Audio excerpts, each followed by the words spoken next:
ఒక చిన్న మెసేజ్ చాలు పాడు చేయడానికి. లేదా మెసేజ్ చేయాలనే బుద్ధి నీకు పుడితే చాలు. మెసేజ్ చేయడం అనేటువంటిది ఎంత దుర్వ్యసనం అంటే, ఒక్కసారి మనం మెసేజ్ ఇతరులకి, ఒక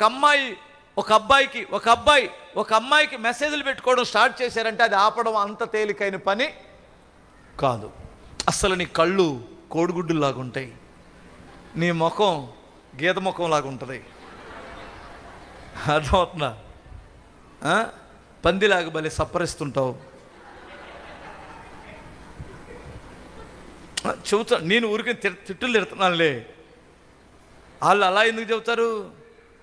నీ పెదాలు, నీ కళ్ళు, నీ ముక్కు, నీ ముఖం, అర్థమవుతుంది? అసలు నువ్వు నడుస్తుంటే అంశ నడక ఉడిదే, అంశలేదు గడిది గుడ్లేదు, అంశలేదు, ఏం లేదు, ఒట్టిదే. నిన్ను వల్ల వేసుకోవడానికి, నిన్ను బొట్లో వేసుకునే మెసేజ్లు అవన్నీ.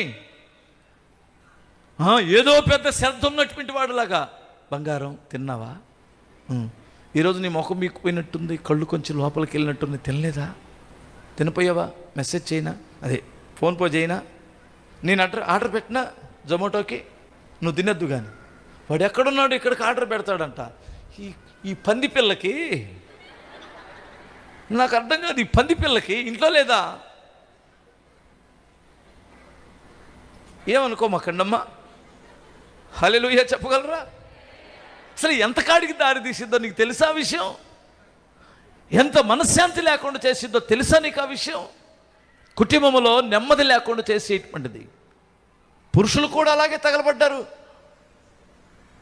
నీకు తెలివి ఉంటే, జ్ఞానం ఉంటే ఎందుకది?